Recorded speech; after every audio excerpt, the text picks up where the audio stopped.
Bueno, buenas tardes. Hoy estamos aquí para más esta clase, la clase 94. Es con mucho placer, ¿no? Y mucho empeño que recibo la profesora Débora Cott, la profesora del programa de literatura comparada, no solo profesora, pero también ahora coordinadora, ¿no?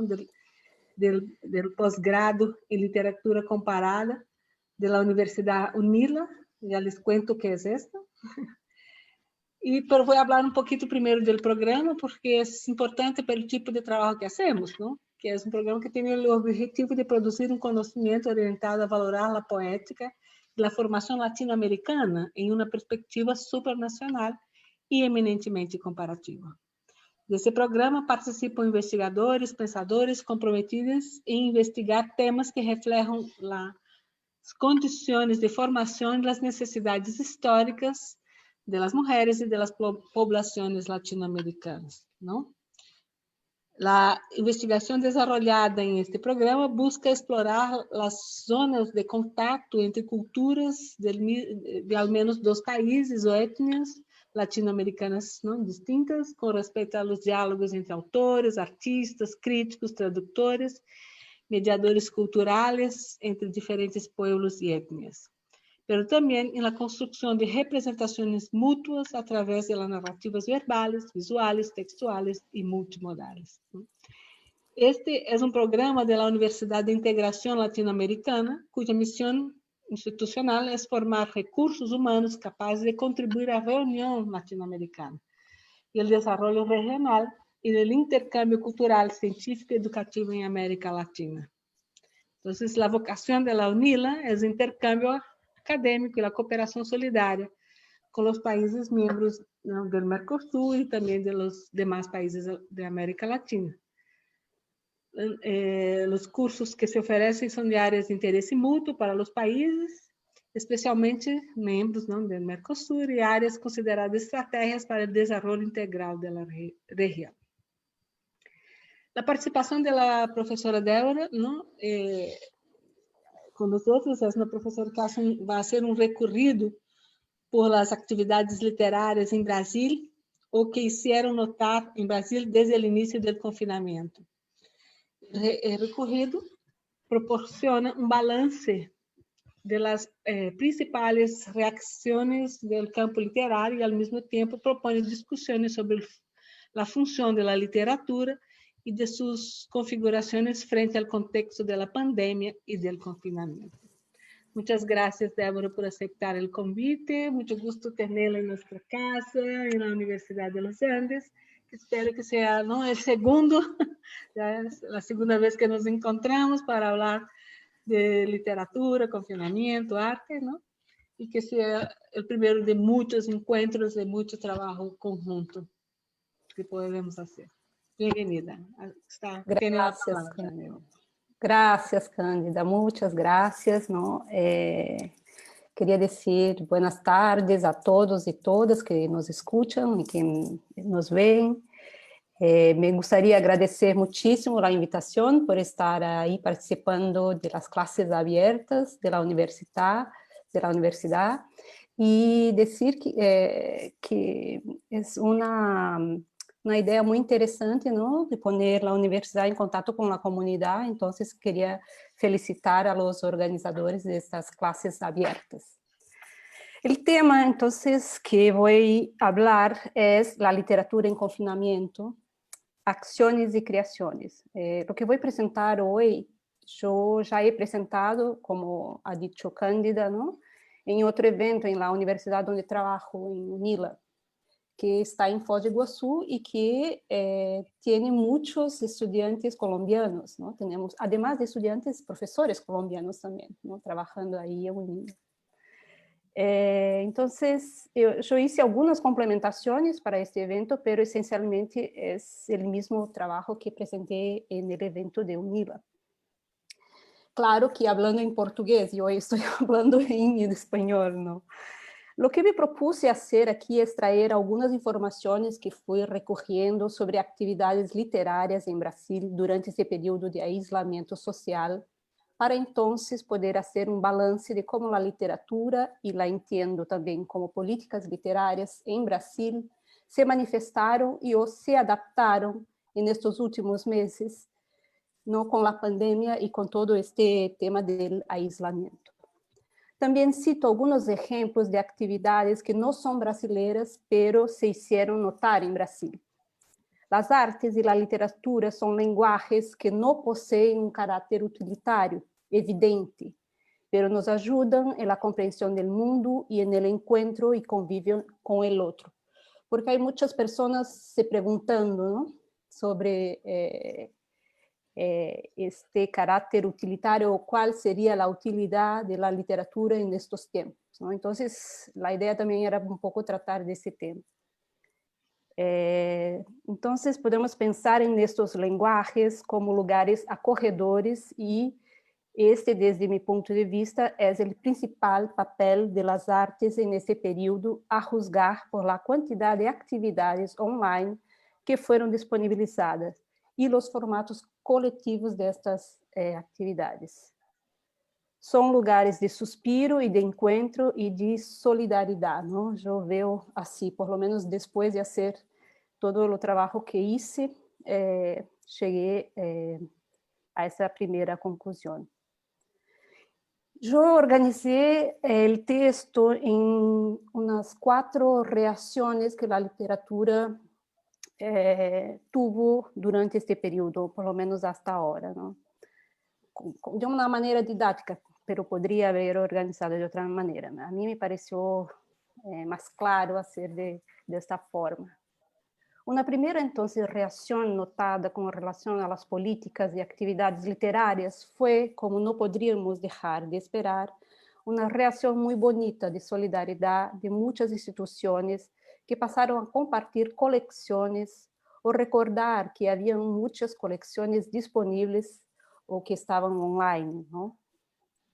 Ese recuerdo y, en algunos casos, liberación de colecciones virtuales tenía un poco la función de servir como antídoto al aislamiento. Hubo una difusión de informaciones sobre museos, bibliotecas, galerías que disponen de visitas virtuales, facilitando el acceso de los interesados en ocupar su tiempo de aislamiento con temas culturales. Me acuerdo que uno de los primeros tours muy divulgados, muy difundidos aquí en Brasil, fue la visita virtual al Museo Frida Kahlo en México, ¿no? Yo lo hice, por ejemplo, nunca lo había hecho, entonces acabé por hacerlo. La Biblioteca Nacional de Buenos Aires, para el periodo de la pandemia, también disponibilizó un documental sobre la herencia de Jorge Luis Borges entre las nuevas generaciones de escritores. Y era un documental que fue hecho en el 2016, cuando se cumplió 30 años de la muerte de Borges, y entonces fue disponibilizado justamente para ese periodo de la pandemia.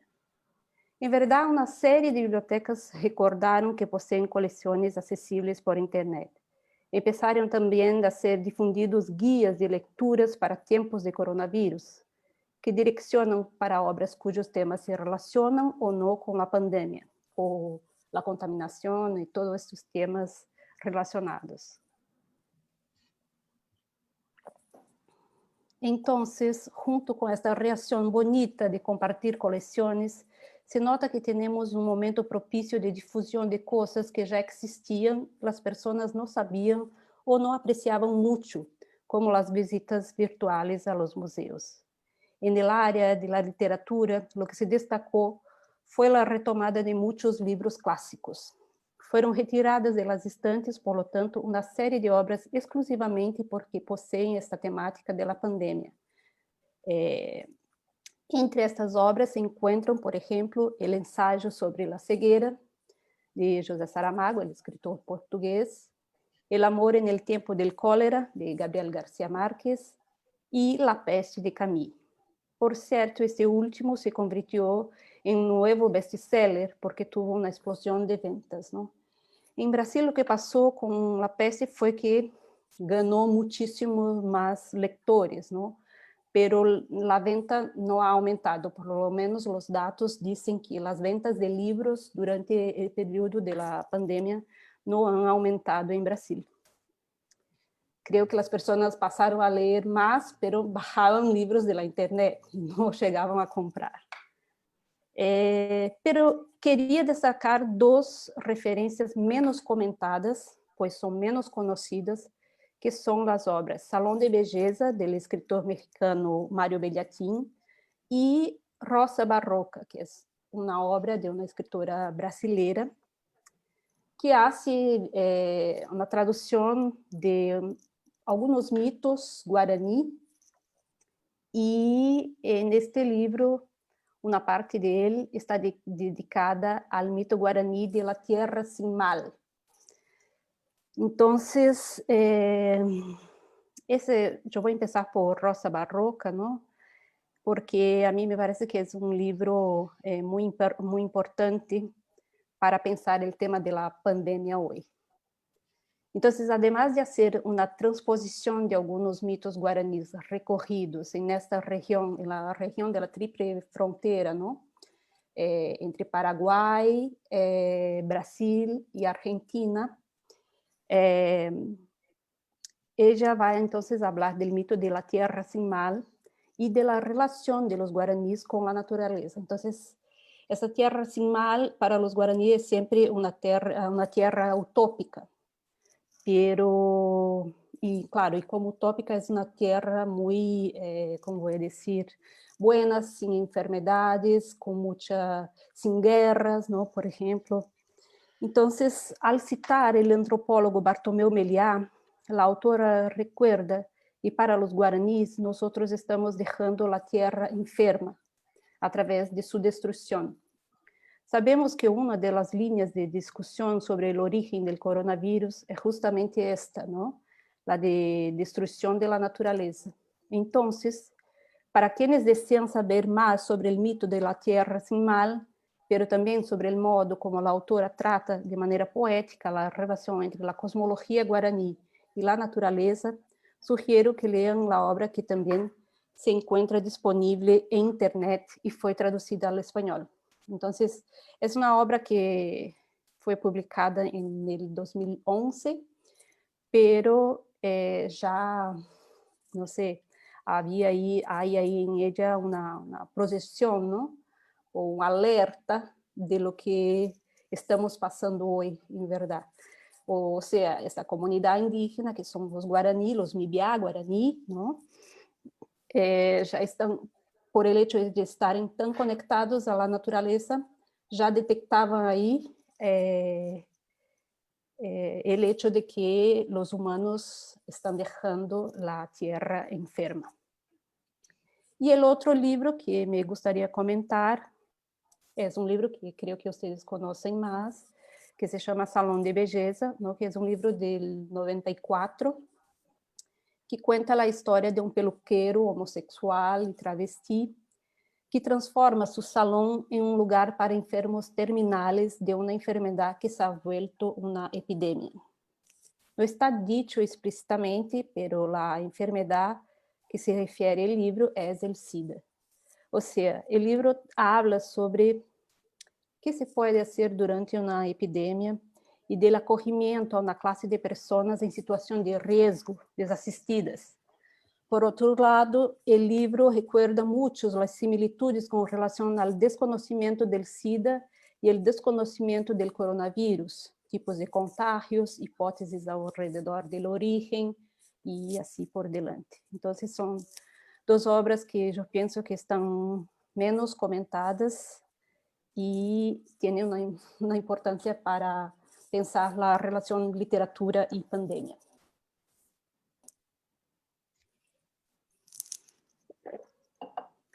Por outra parte, a pandemia foi transformada em tema de chamadas de revistas, principalmente das revistas acadêmicas, ¿no? Creo que hasta el fin del año vamos a tener varios números de revistas en las cuales podremos leer sobre las relaciones entre esta temática y la literatura. E como exemplo, vou ler uma parte da chamada da revista Abusões, que é uma revista da Universidade Estadual de Rio de Janeiro, titulada Ficciones e Epidemias, Paisajes, Política e Catástrofe. Eu hice uma tradução do texto para ler para vocês em espanhol. Dice lo siguiente, a chamada. Al paso que la SIDA fornecía repleta iconografía de la enfermedad, la COVID-19 ofrece la iconografía de la protección. Alcohol, tapabocas, guantes descartables, termómetro infrarrojo, face shield. Sobre las enfermedades diseminadas ampliamente, es posible destacar también el aspecto político y religioso envuelto en la construcción imaginaria de las enfermedades, en el cual se configuran prejuicios, formas de opresión e instancias de exclusión. La SIDA recibió el epíteto de peste gay. El H1N1 fue descrito como enfermedad de los chicanos y el SARS-CoV-2 es encuadrado como vírus chinés. Hay que observar también una cierta geopolítica de los paisajes de las enfermedades, que las posicionan en espacios que pueden ser vigilados y controlados, tales como América Latina, África y Asia, por las potencias hegemónicas en una lucha por la manutención del poder. Este dossier pretende abarcar trabajos que versen sobre el campo de las epidemias, pandemias, en sus más diversas frentes, pudiendo evocar escenarios diversos, gótico, fantástico, insólito, ficcional, apocalíptico, e articular perspectivas variadas en el encuadramiento de ficciones sobre contagio y contaminación en los más diversos medios. Entonces, podemos notar que es un tema muy productivo, ¿no? Con una variedad lexical a ser explotada, las políticas y juegos de poder durante la pandemia. Por ejemplo, en Brasil creo que es muy difícil hablar de la pandemia sin hablar de nuestro actual gobierno y las políticas que negligenciaron la gravedad del problema en el país. La geopolítica de las enfermedades y las relaciones internacionales, de la biopolítica, imaginarios pandémicos, la introspección en el aislamiento. Eso es un tema muy recurrente, ¿no? Creo que Cândida y yo hablamos mucho de eso en un otro encuentro. Y una cosa también que me llamó atención es que salió un reportaje de un periódico brasileño que hablaba sobre los sueños de las personas durante la pandemia, o sea, de cómo la pandemia estaba impactando incluso los sueños de las personas. Entonces es muy interesante leer los sueños que andan teniendo las personas en este momento. Podemos decir entonces que la pandemia es muy productiva, ¿no? Si pensamos en el campo literario, desencadenando lecturas abandonadas, abriendo posibilidades de escrita y fomentando nuestra imaginación, dando tiempo para la dedicación a la lectura de la literatura, ¿no? Por lo menos para unas personas. Y para ejemplificar, me gustaría comentar un concurso que hubo en Brasil en junio, de la editorial 247, que se ha llamado Cuentos de Cuarentena y recibió 1.827 inscripciones. O sea, mucha cosa está siendo producida alrededor del tema y hasta el fin del año podremos evaluar mejor, ¿no?, lo que fue producido en este periodo. Una segunda reacción está relacionada a la transposición para la versión online de diversas actividades. Entonces fueron lanzados en Brasil diversos cursos online de escrita creativa, por ejemplo, ¿no? Tuvimos la oportunidad de hacer cursos de escrita creativa con escritoras contemporáneas muy conocidas, como Paloma Vidal y Verónica Stiller. La Asociación Paulista de Bibliotecas y Lectura, junto con la Unifesp, esa Universidad de São Paulo, crió el curso Críticas sin Crisis, que consistió en la enseñanza de escrita de textos críticos, ¿no? La oficina hizo parte de la lectura de obras de autoras brasileñas contemporáneas y los mejores textos críticos fueron publicados en un blog. E aún dentro desta modalidade de transposição para a versão online, creio que é muito importante falar de los clubes de lecturas. Existem muitíssimos clubes de lecturas em Brasil, não? E muitos, não todos, passaram à modalidade online. E com isso passaram a abrigar muito mais pessoas que antes, não? É muito interessante isso. Há um clube de leitura chamado Clube de Leitura 6.0 em São Paulo, não? Dirigido às pessoas com mais de 60 anos, que passou a ter encontros online e acolher as pessoas em isolamento através da prática de compartilhar leituras. Então, se vocês, por exemplo, vão a este clube de leitura, eu puse aí, enviei os links de acesso a todas as atividades que estou apontando, né?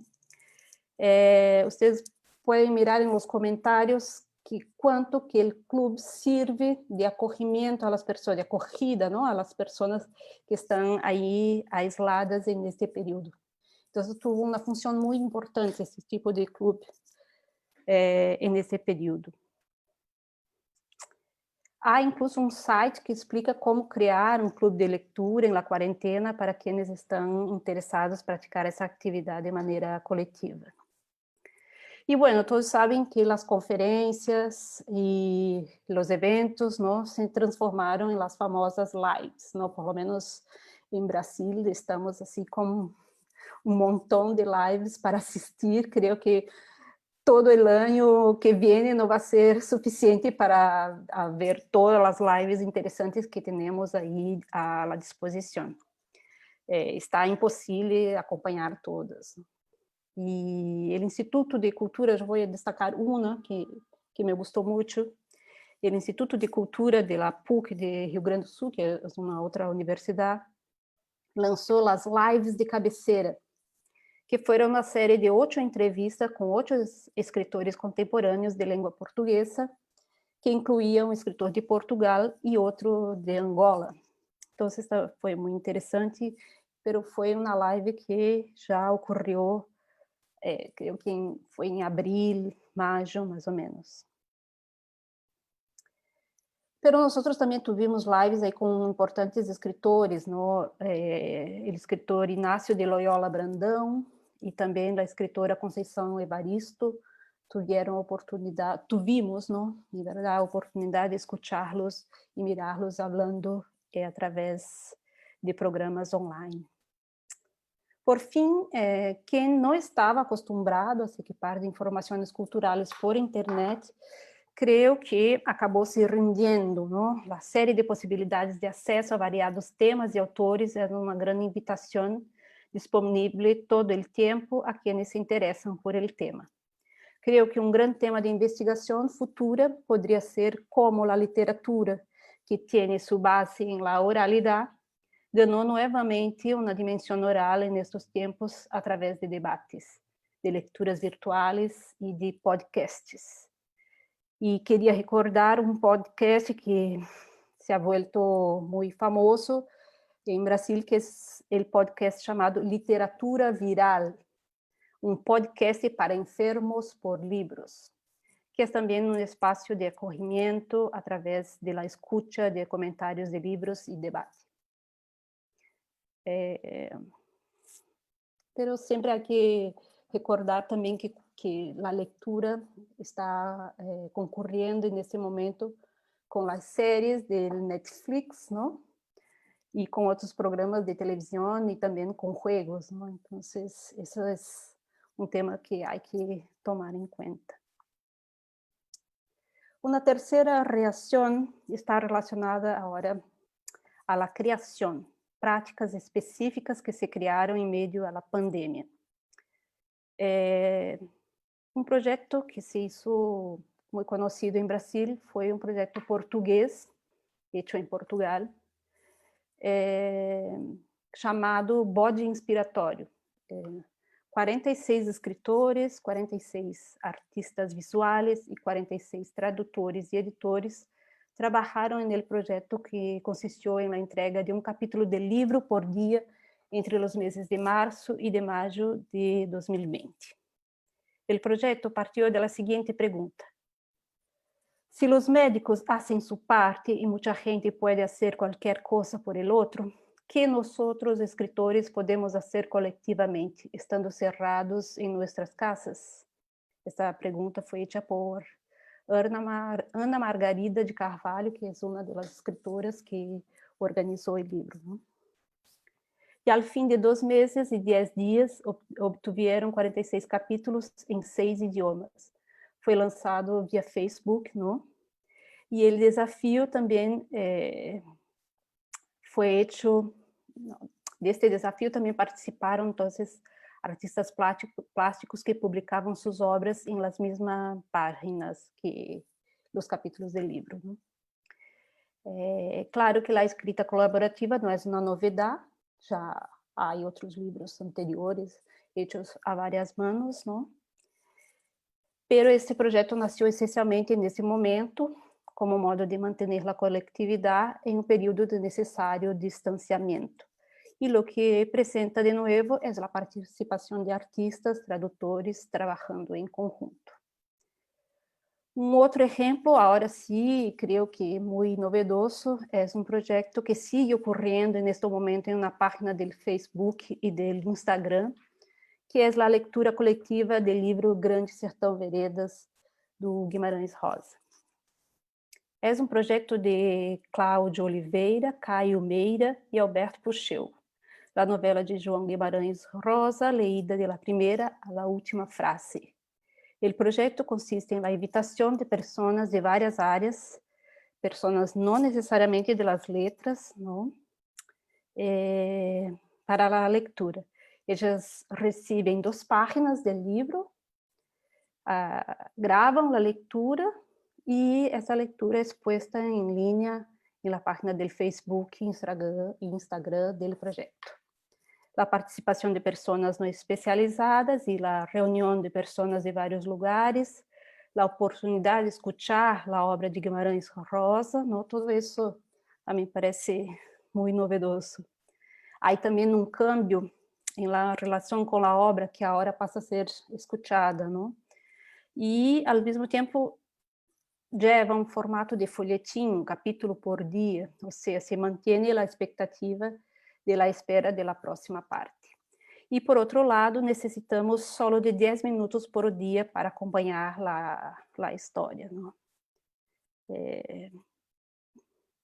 Creio que tudo isso me parece configurar uma experiência novedosa e muito relacionada com nosso tempo. Se intenta também responder de alguma forma que a literatura pode fazer nestes tempos, não, de pandemia.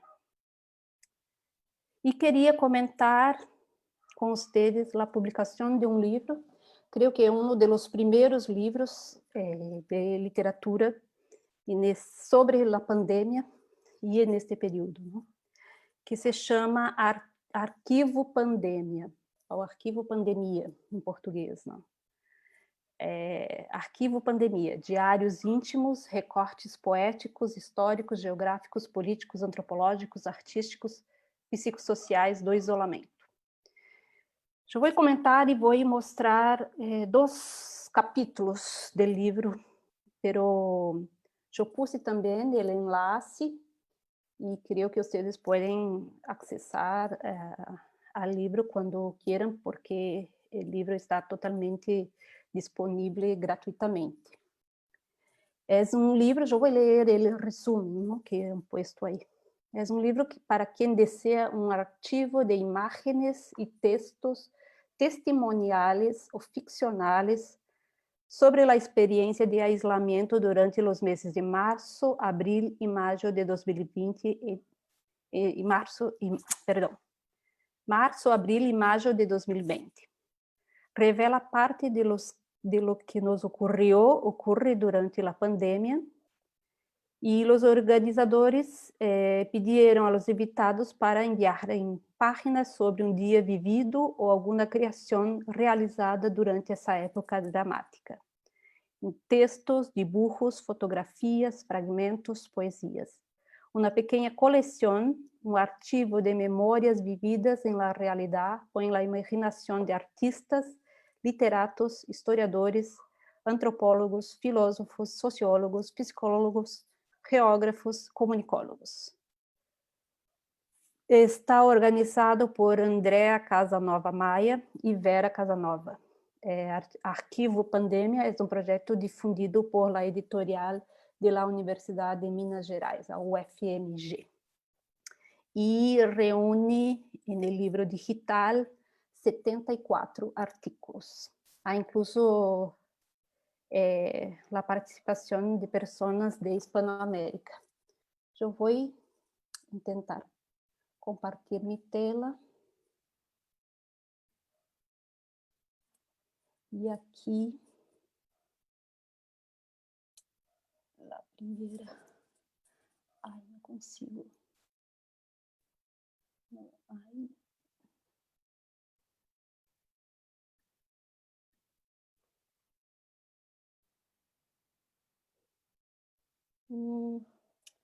Agora não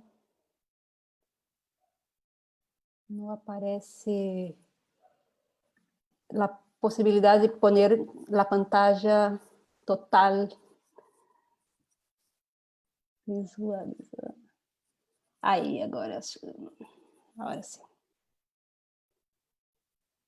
Então, esta é uma parte do livro, não, que se chama Aniversário na Quarentena, ou seja, Cumpleaños en la Cuarentena, que está hecho por Paolo Suadomic, de São Paulo, e que apresenta esse dibujo.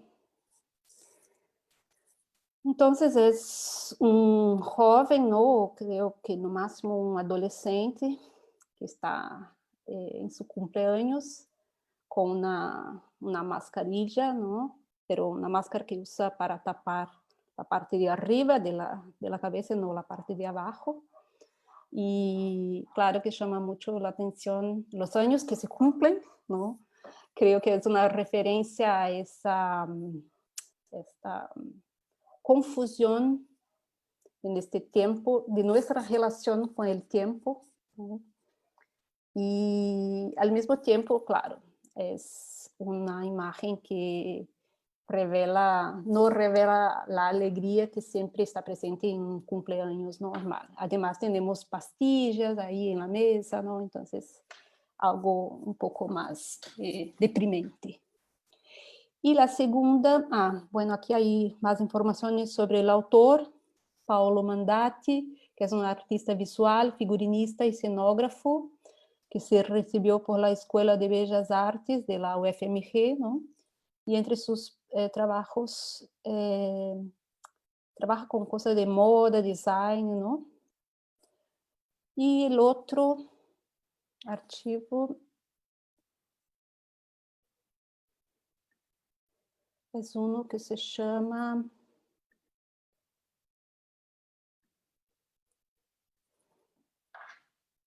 Perguntas e Respostas Apropriadas, de Marilá Dardo, que escreve desde Lisboa, no Portugal. Eu vou ler uma parte, creio que é um pouco largo, não há tempo para ler todo. O que aconteceu? Não ouviste as notícias? Então, é mesmo verdade? Todos, quem? E os outros? Não se pode fazer nada? E passado esse período, quem sabe? E pensa que passará mesmo? Alguma novidade? Qual é o prazo mínimo para concluir tudo? Há alguma novidade? Durante quanto tempo pode continuar assim? Já é tão tarde. E agora? Qual o plano B? Estou aqui há muito tempo? Que horas são? Por que tanta pressa? Queres dizer com isso que a situação se pode agravar? Pior? Quem alvejou quem? Quantos tiros foram disparados? Quem foi a vítima dessa vez? Sozinha? Então esteve por pouco, não? Fica garantida a eleição? Estaremos a pensar no mesmo? Que queres dizer? Que queres afinal? Portanto, que diferença fará mudarmos um pouco? Aí uma outra página que seguem com as perguntas, não? E algumas respuestas que no son respuestas, ¿no? Y después hay una nota que explica que, segundo la autora, ¿no? Este texto fue hecho con líneas de un libro que fue encontrado en una peluquería que estaba esvaciada porque la persona que vivía ahí dejó cerrada la peluquería durante el periodo de la pandemia, ¿no? Y la persona, ¿no?, que escribe fue ahí en esa peluquería, encontró este libro, que es un libro sobre um livro titulado Mulheres de Médicos, que foi escrito em 1967, e desde aí recortou estas passagens, estas perguntas, e isso seu texto. A mim me pareceu interessante porque são perguntas muito usuais que hicimos durante todo esse período, não? E perguntas sempre muito difíceis de contestar, não? Alguma novidade, não? Por exemplo, ou quanto tempo seguimos com isso, não? Por exemplo, é sempre uma pergunta que vem e que não há uma resposta tranquila, segura. Então, me pareceu interessante. E também, de outra parte, há um tono melancólico, um tono de uma pessoa que está falando sobre ou fazendo perguntas e demonstrando suas angústias, pero também são sentimentos compartidos por muitas pessoas, não são sentimentos totalmente individuales nesse sentido.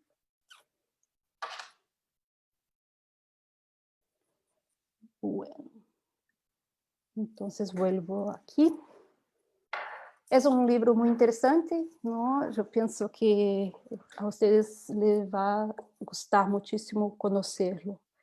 Y hay muchos otros textos que son textos ficcionales, pero también hay trabajos artísticos en ese libro. Una otra actividad que me gustaría comentar es que hubo um concurso titulado Cenas do Confinamento, em Cenas del Confinamento, que é um projeto onde participam 55 dramaturgos de toda a Latinoamérica, e o resultado será publicado em livro eletrônico em Brasília, também em Minas Gerais. Isso porque a mim me pareceu importante dar notícias também da parte como voy a decir, del teatro, ¿no? Entonces, esperamos con mucha curiosidad la publicación de ese libro.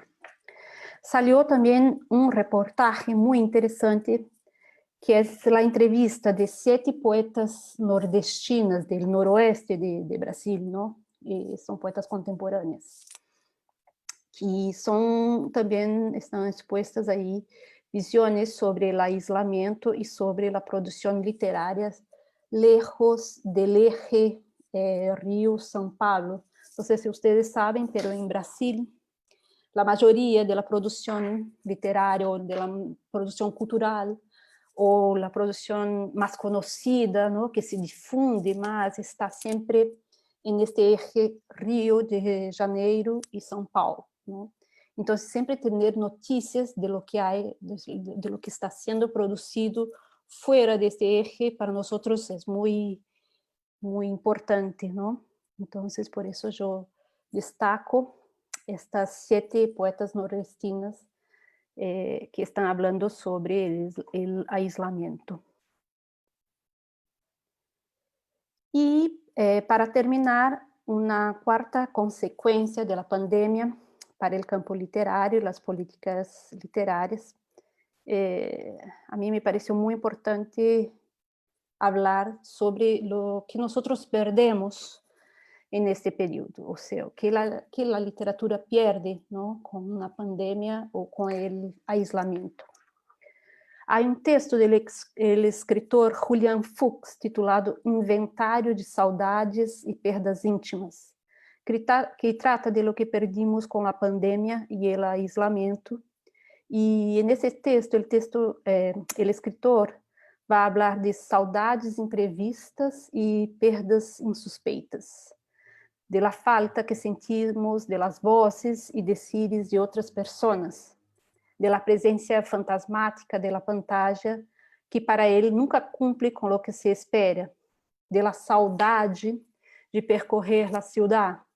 Enfim, estava pensando como Julian Fuchs, que é hijo de argentinos, incorporou também esta que é uma característica de nós, os brasileiros, que é lamentar as ausências e sentir saudade, né?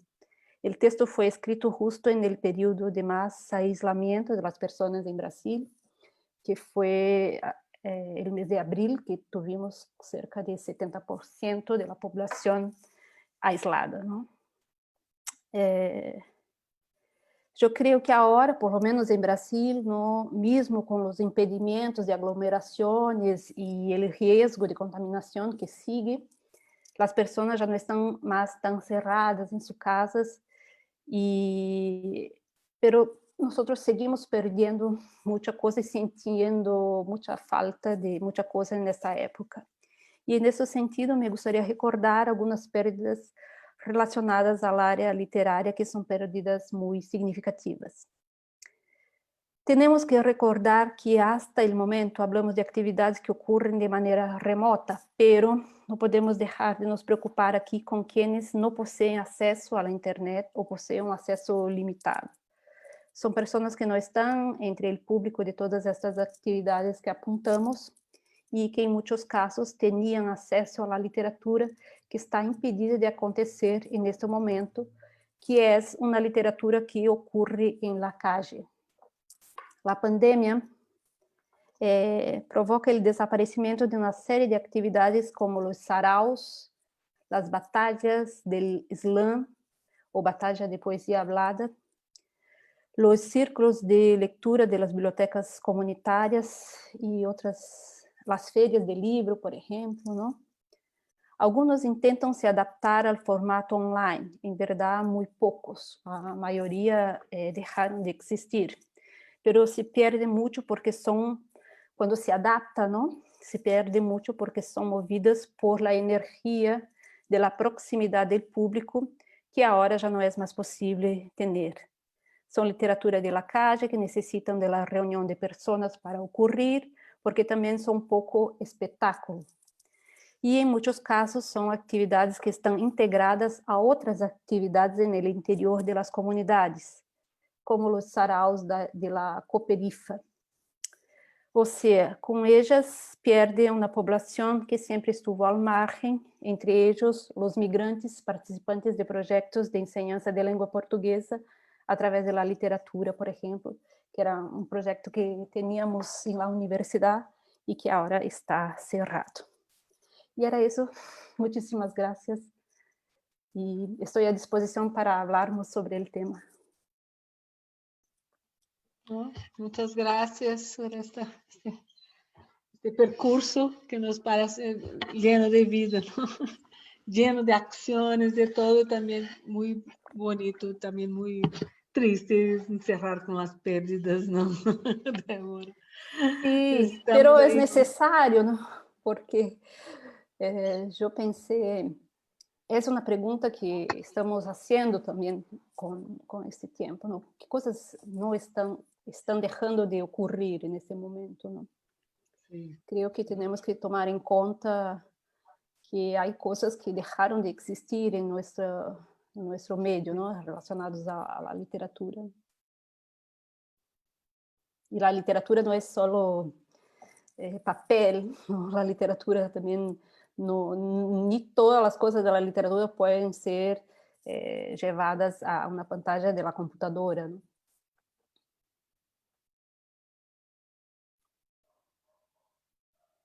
Não te escuto, Cândida. Lulu, você, a sugerência de um trabalho que circuló internet que se llama La Peste del Insomnio. Entonces, ella también puso el enlace, podremos después conocer, ¿no?, de este trabajo. Constanza Botero, mi querida Constanza, que tiene trabajado muchísimo, habló que de este momento de aislamiento y separación se tornó también un momento de oportunidades, ¿no? Entonces volvemos a hablar de essas transformações, dessas oportunidades, desses trabalhos por meio digital em conjunto. Se Constância quer falar, pode também nos contar, não, de seus projetos. Um do autorretrato com frase, não, Constância, que ele invitou a gente que quisera autorretratos com uma frase, e que foi um projeto muito bonito. Me parece que daria também um bom livro, um livro digital, talvez.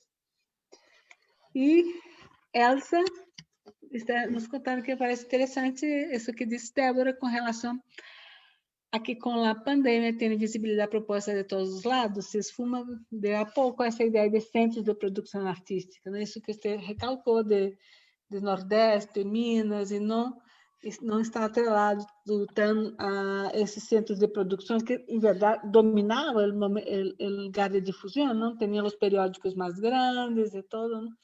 E que, em geral, não tínhamos a oportunidade de estar vendo, não? Como eu vi uma exposição de artistas do Pará, que nunca tive oportunidade, participei de um evento de Goiás, não?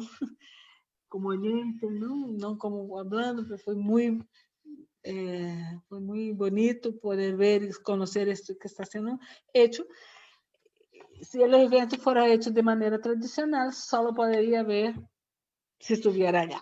Ah, viajando claro. nessa Sí, região. ahora ganan más espacio, ¿no? Y más visibilidad, ¿no? Porque la difusión es más grande y ahí se puede participar desde varios lugares, ¿no? Entonces, creo que sí, que es un momento importante para conocer otras cosas, ¿no?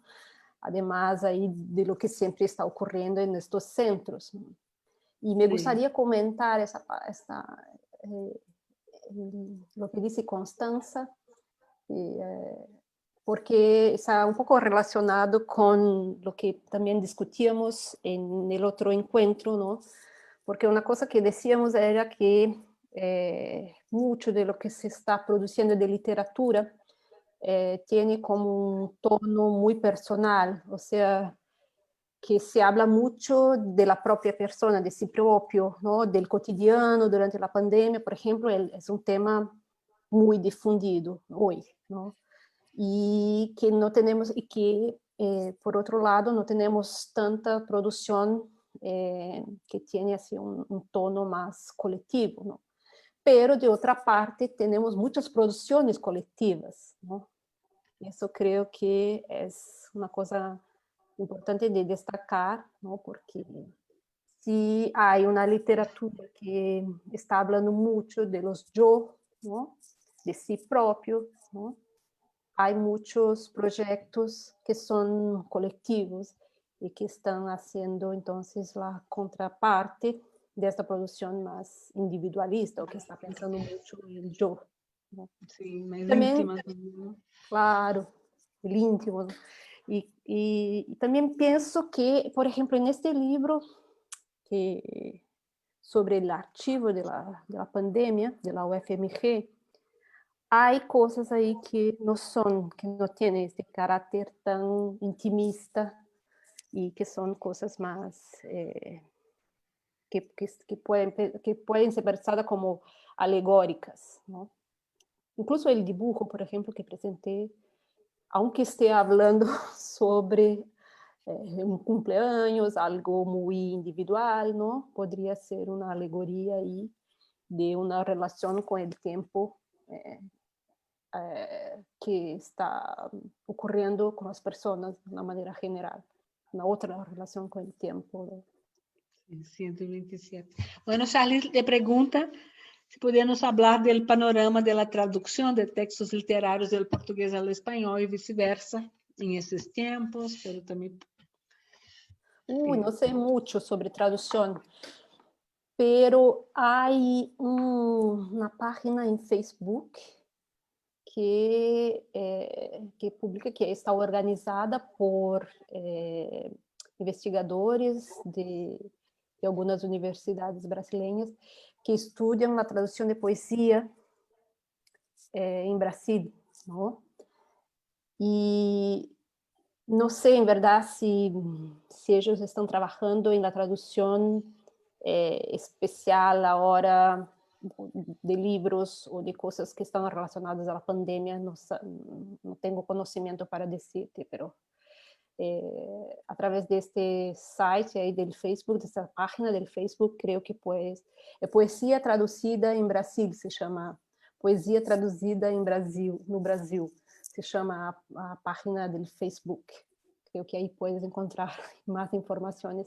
Es que no trabajo mucho con traducción.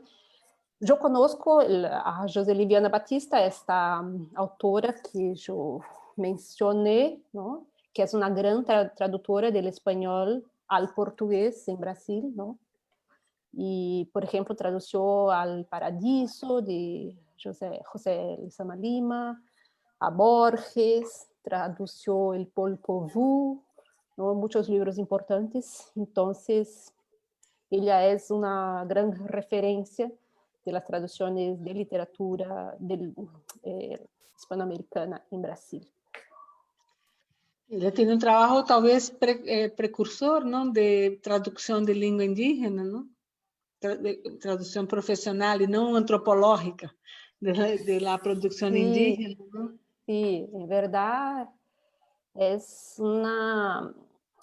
José Liviana Batista tiene toda una relación muy próxima con Haroldo de Campos y la teoría de la transcreación, traducción como transcreación. Entonces, es una experta en traducir literatura, pero desde este punto de vista, que no es una traducción que ya busca, como voy a decir, una recreación de la obra también, ¿no? Entonces, una preocupación estética. Estética, ¿no? Claro. ¿Cuál es el nombre de la página? Charlie está preguntando el nombre de la página. Poesia Traduzida no Brasil. Poesia Traduzida no Brasil.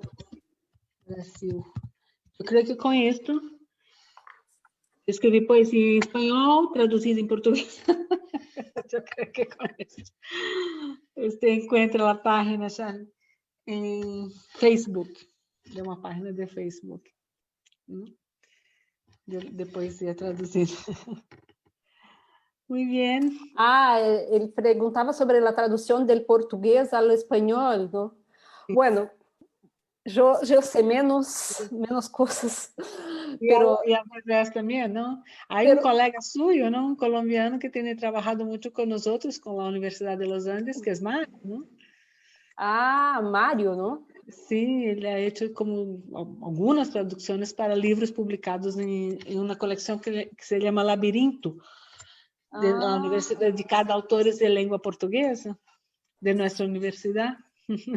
Sí, buenísimo, porque yo fui a una FIUBO hace unos 3 años más o menos, no recuerdo cuántos años, o 4, y por ejemplo, no encontraba nada, o muy poca cosa de escritores brasileños traducidos, ¿no? al español. Y, o sea, hay muy poca cosa traducida. Entonces, es un tema muy complejo, yo pienso, ¿no? Y por el tema de los derechos autorales y por el tema de las editoriales, ¿no? De la venta de los derechos y todo eso, creo que acaban los clásicos, ¿no? Las personas tienen acceso a los clásicos, pero mucho menos a lo que se está produciendo hoy en Brasil, por ejemplo, ¿no? Libros como los de Verónica Stiger, no sé si están en español ya o no. No. Paloma Vidal deben estar porque ella es de origen argentina, nació de padres, hija de padres argentinos, entonces creo que ya debe haber escrito también en español cosas. pero hay muchas cosas nuevas que no están, es todo un tema. Nosotros estamos ahí viviendo en una misma región, ¿no? Pero el hecho de que no estamos produciendo en la misma lengua nos hace tan lejos, ¿no? Unos de A los veces, otros. sí. Y teníamos esta cátedra, ¿no? Financiada por el Instituto Camões, que es la cátedra Pessoa y esta colección Labirinto, ¿no? Entonces hay traducciones, pero de autores más contemporáneos como Carolina de Jesús, ¿no? Autores Claro. africanos, Sí, autores hicieron la traducción del libro de Quarto do Despejo de Carolina de Jesús en UNILA, sí, hicieron, sí. Hay un proyecto, ¿no? En UNILA de traducción de algunos textos al español y también al revés, ¿no? Del español al portugués también se hace. sí. Y de cosas menos conocidas, cosas menos que no fueron traducidas todavía.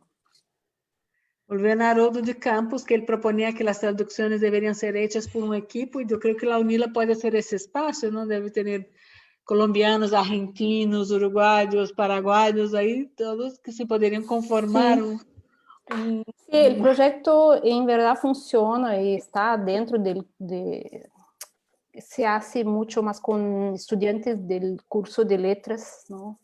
Claro que siempre los interesados buscan ahí, por ejemplo, hay personas que buscan participar del proyecto que no necesariamente sean del curso de letras, pero se trabaja mucho junto con el curso de letras, el proyecto. Muy bien. ¿Alguna pregunta más? ¿Alguien quiere comentar, preguntar, dar sugerencias de material para seguir? De ahora siga Bueno, su investigación. si tienen alguna duda, por favor, me pueden escribirme. Después, Cândida puede pasar mi correo, ¿no? Entonces sería buenísimo recibir comentarios de ustedes o entonces preguntas si quieren saber más de cosas de las actividades que presenté. Estoy a disposición. Sí, los links son muy interesantes, ¿no? Para seguir esa investigación, esta Sí, mirada más cercana y una buena divulgación de la producción en lengua portuguesa. claro. Podemos hacer otro sobre Latinoamérica y tomando ejemplos de otras partes de América Latina y no solamente Sí, de... yo vi una persona, un acuarelista que pintó, y yo iba a poner hoy, ¿no? Hay mucha cosa pasando y tal vez no tengamos tiempo de hablar de todo, ¿no? Porque sigue, bueno, porque eso no se acaba, ¿no? No tiene fin. Claro, sí, Entonces vamos a você seguir. vê. Este ímpetu inicial, una gran producción, yo creo que bajó, pero vamos a tener que seguir en nuevos modos de producción, colectivos, como las sugerencias y todo, Não, e porque no vai pasa. sair muita coisa todavia, não? Sí, Hoje, creio que salieron poucas coisas, não houve tempo, não, de se publicar, por lo menos em Brasil, as coisas llevan tempo, não? Então, hasta o fim do ano, eu creio que vamos a ter muitas outras publicações, muitos outros livros, e eu hice um recorrido também nas coisas que eu tenho conhecimento, creio que he deixado muita coisa de fora, então, que não foi comentada aqui. Pero muy bien. muchísimas gracias Entonces, por la... seguirá. Bueno, Andrea, que fue la idealizadora de este encuentro, que dijo que sería muy interesante traerlo a los Andes, ¿no? Muy interesante, es muy bueno el panorama de la producción literaria actual en redes. También muy buena la reflexión sobre la oralidad y la producción colectiva que exige nuestra actualidad, ¿no? Eso, de hecho, es un tema, ¿no? Pensar esa vuelta a la oralidad y cómo también, ¿no? Essas lecturas de livros e todo isso se está se dando, não? Poesias, páginas, isso todo virou um acesso. Salud. Entonces, muchas gracias a todos, muchas gracias a Débora, muchas gracias por ahora por los comentarios gentiles, ¿no? Genial el aporte de perspectivas. No, yo es que agradezco la oportunidad de estar aquí hablando con ustedes y espero poder encontrarlos de una manera más concreta en otro momento, ¿no? Sí. Há muito tempo planeo trazer Débora para que siga um tema viejo para falar de cerâmica em Los Andes, porque aí em Colômbia, não, um evento de ceramistas e queria meter aí a literatura. Evento, vamos ver se vuelve, se vai poder passar algum dia. Quizás, ¿no? Estoy abierta, ¿no? Puedo pensar, volver a pensar en el tema de la cerámica y del barro, ¿no? El barro en la literatura. Sí. Entonces, muchas gracias. Y no sé cómo Antonio, cómo encierra esto. Salimos y ¡puff! ¿Cómo es? Ya aquí terminamos. Gracias, Cándida. Gracias, Débora. Gracias. Muchísimas gracias. Voy a salir entonces. Un abrazo a todos.